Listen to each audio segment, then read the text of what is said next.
मत्स्य विश्वविद्यालय के स्नातक तृतीय वर्ष के छात्रों का आज इस ई कंटेंट्स में स्वागत है। प्रिय विद्यार्थियों, आज हम BA थर्ड ईयर के संस्कृत साहित्य के प्रथम प्रश्न पत्र की महत्वपूर्ण पुस्तक श्रीमद् भगवद गीता के द्वितीय अध्याय के श्लोक संख्या 70 से 72 तक की व्याख्या का अध्ययन करेंगे। ये श्लोक गीता के द्वितीय अध्याय के अंत में स्थित है, जिनमें इस द्वितीय अध्याय का सार निहित है। अतः सभी छात्र सावधानी से इन श्लोकों को सुने, इनकी व्याख्या सुने और उस पर मनन करके अंत में दिए गए गृह कार्य को पूर्ण करें। इससे परीक्षा के लिए अभ्यास होगा। श्लोक संख्या 70 इस प्रकार है। आपूर्यमाणमचल प्रतिष्ठम समुद्रमापः प्रविशन्ति यद्वत् तद्वत् कामायं प्रविशन्ति सर्वे स शान्तिमाप्नोति न कामकामी। एक बार पुनः श्लोक का वाचन कर रहा हूँ। आपूर्यमाणमचल प्रतिष्ठम समुद्रमापः प्रविशन्ति यद्वत् तद्वत् कामायं प्रविशन्ति सर्वे स शान्तिमाप्नोति न कामकामी। इस पद्य में कुल 16 पद हैं। उन 16 पदों को पद विभाजन यानी संधि विच्छेद के द्वारा ज्ञात किया जा सकता है। इस श्लोक का संधि विच्छेद इस प्रकार है। आपूर्यमाणम अचल प्रतिष्ठम समुद्रम आपः प्रविशन्ति यद्वत् तद्वत् कामाः यं प्रविशन्ति सर्वे सह शान्तिम् आपनोति न कामकामी।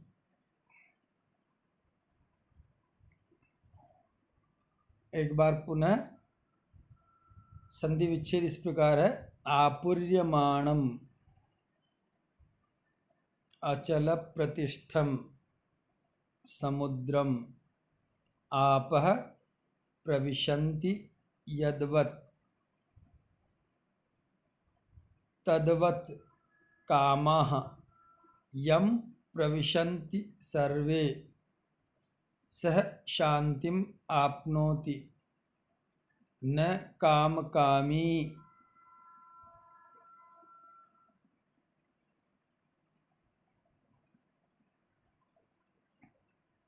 इन सभी पदों पर मैंने संख्या का अंकन किया है।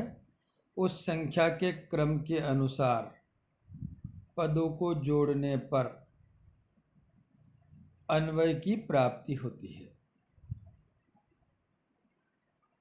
अतः छात्र संख्या क्रम के अनुसार पदों को संयोजित करें और अन्वय का अभ्यास करें, और सही अर्थ की प्राप्ति के लिए प्रत्येक पद का अर्थ प्राप्त करना जरूरी है।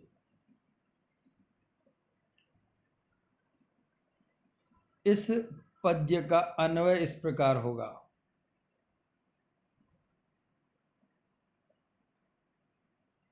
कि यद्वत् आपूर्यमाणम अचल प्रतिष्ठम समुद्रम आपः प्रविशन्ति तद्वत्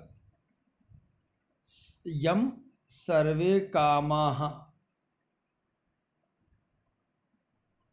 प्रविशन्ति सह शान्तिम् आपनोति कामकामी न।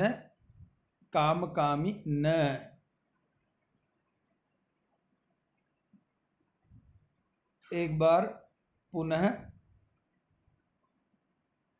इस प्रकार है कि यद्वत् आपूर्यमाणम अचल प्रतिष्ठम समुद्रम आपः प्रविशन्ति तद्वत् यम सर्वे कामाः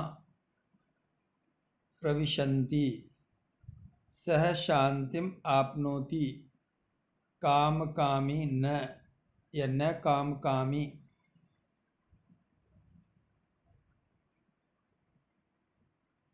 इसका अर्थ इस प्रकार होगा कि यद्वत् जिस प्रकार आपूर्यमाणम चारों ओर से परिपूर्ण यानी चारों ओर से भरे हुए लबालब भरे हुए अचल प्रतिष्ठम अचल प्रतिष्ठा वाले। अचल प्रतिष्ठा का अभिप्राय है कि जिसकी स्थिति में कोई परिवर्तन नहीं होता है यानी जो हमेशा स्थिर लगता है। समुद्रम यानी समुद्र में आपह प्रविशन्ति सभी नदियों का जल प्रवेश कर जाता है और उसकी स्थिति में कोई परिवर्तन नहीं होता है, वह यथावत बना रहता है। तद्वत उसी प्रकार यम जिस व्यक्ति में जिस स्थितप्रज्ञ व्यक्ति में सर्वे कामाः सभी कामनाएं प्रविशन्ति प्रवेश कर जाती है यानी हृदय में प्रवेश कर जाती है और उसके अंदर विकार या विचलन उत्पन्न नहीं करती है। सह शांतिम आपनोति वही व्यक्ति शांति को प्राप्त करता है। न कामकामी न कि भोगों की कामना करने वाला। भोगों की कामना करने वाला शांति को प्राप्त नहीं करता है बल्कि सभी कामनाएं जिसके हृदय में प्रवेश कर जाती है और फिर पुनः उत्पन्न नहीं होती है और उसके हृदय में विकार उत्पन्न नहीं करती है, वही व्यक्ति शांति को प्राप्त करता है। एक बार पुनः अर्थ इस प्रकार है यद्वत् जिस प्रकार आपूर्यमाणम चारों ओर से परिपूर्ण लबालब भरे हुए अचल प्रतिष्ठम अचल प्रतिष्ठा वाले समुद्रम यानी समुद्र में आपह नाना नदियों का जल प्रविशन्ति उसमें बिना किसी क्षोभ उत्पन्न किए प्रवेश कर जाता है यानी उसके अंदर कोई परिवर्तन या परिवर्धन किए बगैर प्रवेश कर जाता है यानी नदियों का जल उसमें प्रवेश कर जाए तब भी समुद्र में कोई विचलन या विकार नहीं होता है। तद्वत् उसी प्रकार यम यानी जिस स्थितप्रज्ञ व्यक्ति में सर्वे कामा सभी कामनाएं जिस स्थितप्रज्ञ के हृदय में प्रविशन्ति प्रवेश कर जाती है और उसमें किसी भी प्रकार का विकार या विचलन उत्पन्न नहीं होता है। सह शांतिम आपनोति वही व्यक्ति शांति को प्राप्त करता है। न कामकामी न कि कामनाओं या भोगों की कामना करने वाला व्यक्ति।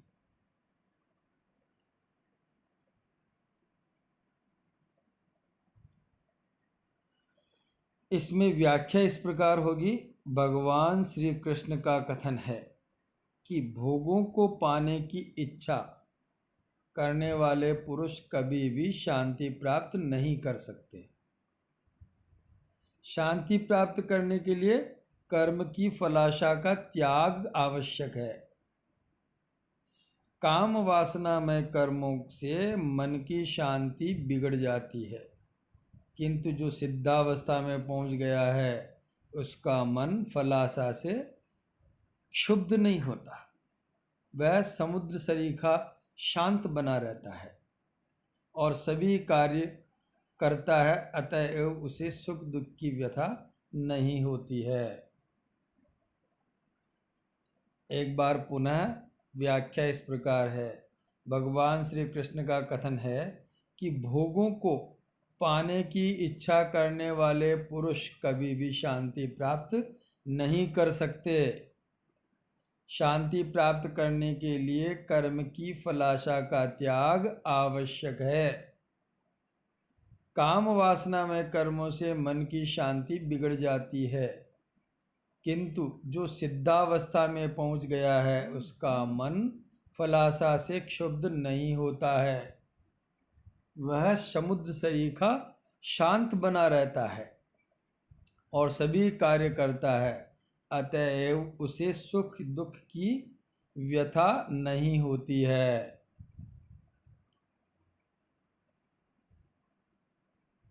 अब इसमें टिप्पणियां होगी। आपूर्यमाणम आ उपसर्ग प्री धातु पूरित करना प्लस यक प्रत्यय और शानच प्रत्यय। अचल प्रतिष्ठम अचला प्रतिष्ठा यस्य तत् बहुब्रीहि समास। प्रविशन्ति प्र उपसर्ग विश धातु प्रवेश करना प्लस लट लकार प्रथम पुरुष बहुवचन काम कामी कामानाम कामयितारः।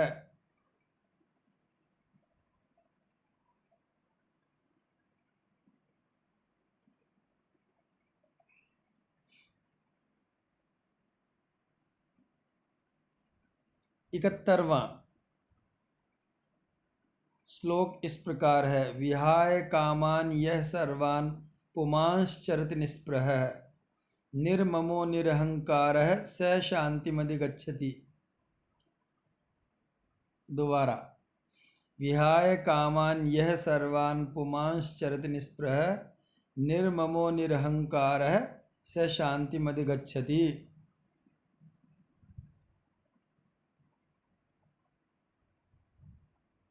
इस पद्य में कुल 12 पद है जिनको कि संधि विच्छेद के द्वारा ज्ञात किया जा सकता है। इस पद्य में संधि विच्छेद इस प्रकार होगा। विहाय कामान यह सर्वान पुमान चरति निस्पृहः निर्ममः निरहंकारः सह शांतिम अधिगच्छति। पुनः एक बार पद विभाजन इस प्रकार है। विहाय कामान यह सर्वान पुमान चरति निस्पृहः निर्ममः निरहंकारः सह शांतिम अधिगच्छति। ये 12 पद है। इन 12 पदों पर मैंने संख्या का अंकन किया है जो कि अन्वय के क्रम में है। अतः पदों को संख्या के अनुसार क्रम में जोड़ेंगे तो अन्वय का अभ्यास होगा और ये विचित्र प्रयोग है जिससे कि छात्र आसानी से अन्वय की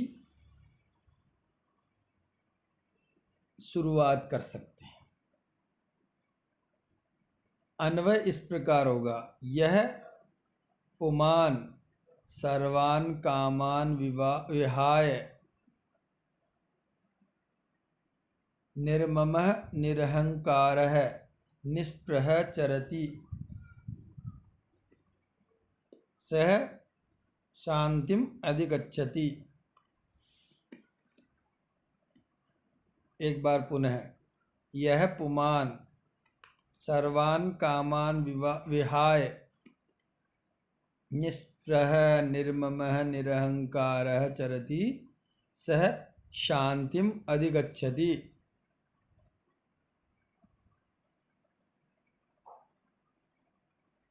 इसका अर्थ इस प्रकार होगा। यह जो पुरुष, यह पुमान जो पुरुष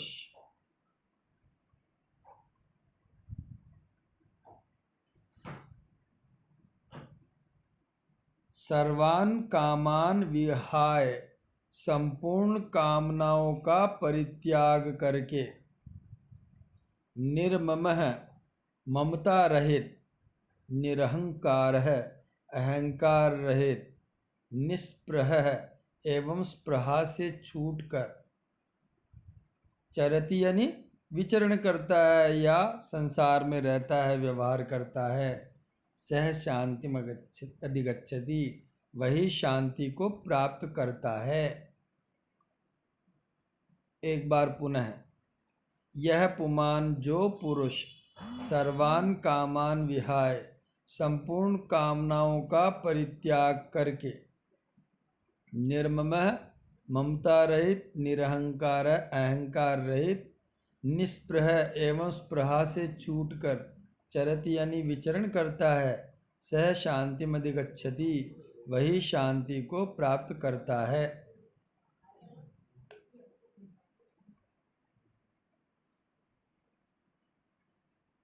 इसकी व्याख्या इस प्रकार है। भगवान श्री कृष्ण का कथन है कि ब्रह्म रूप होने पर अथवा समस्त दुखों की निवृत्ति रूप मोक्ष रूप परम शांति को प्राप्त करने वाले स्थित प्रज्ञ के विषय में ये तीन बातें स्पष्ट की गई है।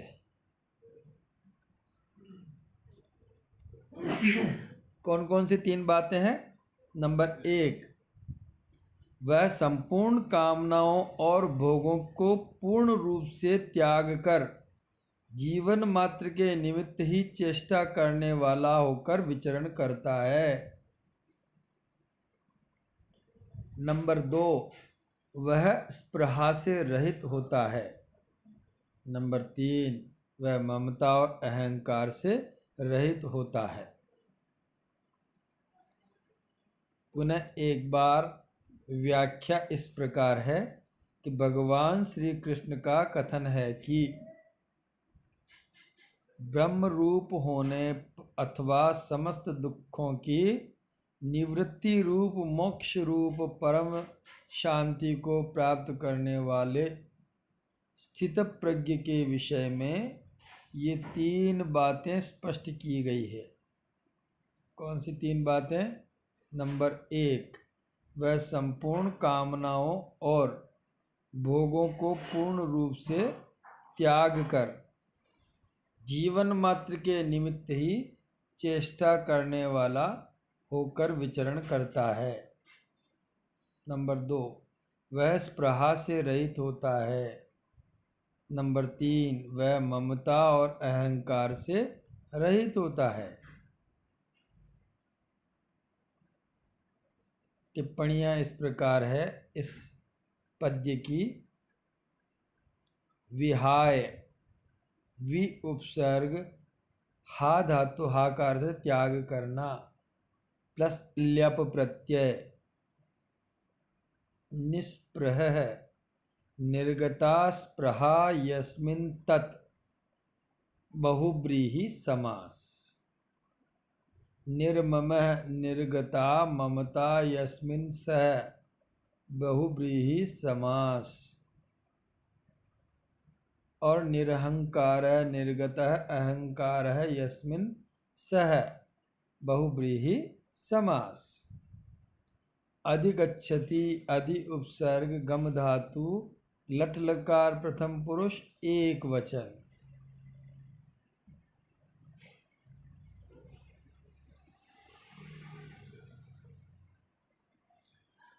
72वां श्लोक।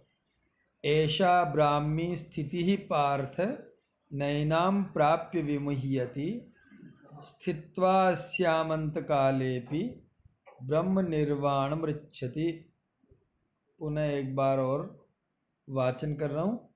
एषा ब्राह्मी स्थिति पार्थ नैनां प्राप्य विमुह्यति, स्थित्वा स्यामन्तकालेऽपि ब्रह्म निर्वाणमृच्छति। इसमें पद विभाजन इस प्रकार होगा। एषा ब्राह्मी स्थिति पार्थ न एनाम प्राप्य विमुह्यति, स्थित्वा अस्याम अंतकाले अपि ब्रह्म निर्वाणम ऋच्छति। एक बार पुनः पद विभाजन इस प्रकार है। ऐसा ब्राह्मी स्थिति पार्थ न एनाम प्राप्य विमुह्यति, स्थित्वा अस्याम अंतकाले अपि ब्रह्म निर्वाणम ऋच्छति। इसमें कुल 14 पद है जिनको क्रम के अनुसार जोड़ने पर अन्वय की प्राप्ति होगी। इस पद्य का अन्वय इस प्रकार है। ए पार्थ एषा ब्राह्मी स्थितिः एनां प्राप्य न विमुह्यति अस्याम् अंतकाले अपि स्थित्वा ब्रह्म निर्वाणं ऋच्छति। एक बार पुनः है। पार्थ एषा ब्राह्मी स्थितिः एनां प्राप्य न विमुह्यति अस्याम् अंतकाले अपि स्थित्वा ब्रह्म निर्वाणं ऋच्छति।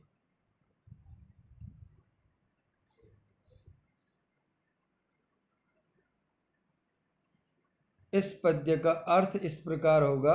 पार्थ हे प्रथापुत्र अर्जुन, ऐसा यह उपर्युक्त श्लोकों में जिसका विवेचन किया गया है वह अवस्था ही ब्राह्मी स्थिति ब्रह्म को प्राप्त करने वाले पुरुष की है। ब्रह्म को प्राप्त हुए पुरुष की यही स्थिति है। एनाम प्राप्य, इस स्थिति को प्राप्त करके योगी न विमुह्यति, पुनः संसार चक्र में मोहित नहीं होता है। अस्याम, तथा इसमें, इस स्थिति में, अंतकाले अपि, अंतकाल में भी, स्थित्वा, स्थित होकर के, ब्रह्म निर्वाणम ऋच्छति, ब्रह्म के निर्वाण को प्राप्त कर लेता, ब्रह्म के सायुज्य को प्राप्त कर लेता है। एक बार पुनः। पार्थ हे प्रथापुत्र अर्जुन, ऐसा ब्राह्मी स्थिति, यह उपर्युक्त अवस्था ही ब्रह्म को प्राप्त हुए पुरुष की है। एनाम प्राप्य, इस स्थिति को प्राप्त करके योगी न विमुह्यति, पुनः संसार चक्र में मोहित नहीं होता है। अस्याम, तथा इस स्थिति में, स्थित्वा, अंतकाले पे, अंतकाल में भी, स्थित्वा, स्थित होकर के, ब्रह्म निर्वाण मृच्छति, ब्रह्म के सायुज्य को प्राप्त कर लेता है, मोक्षगामी हो जाता है। व्याख्या। भगवान श्री कृष्ण का कथन है कि यह ब्राह्मी स्थिति कर्मयोग की अंतिम और अत्युत्तम स्थिति है और इसमें विशेषता यह है कि इसके प्राप्त होने पर फिर मोह नहीं होता। यदि जीवन भर इसमें इस स्थिति प्राप्त न हो सकी हो और अंतकाल में इसमें स्थिति प्राप्त हो जाए तो वह मोक्ष या ब्रह्म को ही प्राप्त हो जाता है, संसार चक्र में फिर नहीं लौटता है। ऐसा इस स्थिति का फल है। एक बार पुनः व्याख्या इस प्रकार है। भगवान श्री कृष्ण का कथन है कि यह ब्राह्मी स्थिति कर्म योग की अंतिम और अत्युत्तम स्थिति है और इसमें विशेषता यह है कि इसके प्राप्त होने पर फिर मोह नहीं होता। यदि जीवन भर इस स्थिति में यह स्थिति प्राप्त न हो सकी हो और अंतकाल में इस स्थिति प्राप्त हो जाए तो वह मोक्ष या ब्रह्म को ही प्राप्त हो जाता है, संसार चक्र में पुनः नहीं लौटता है। ऐसा इस स्थिति का फल है।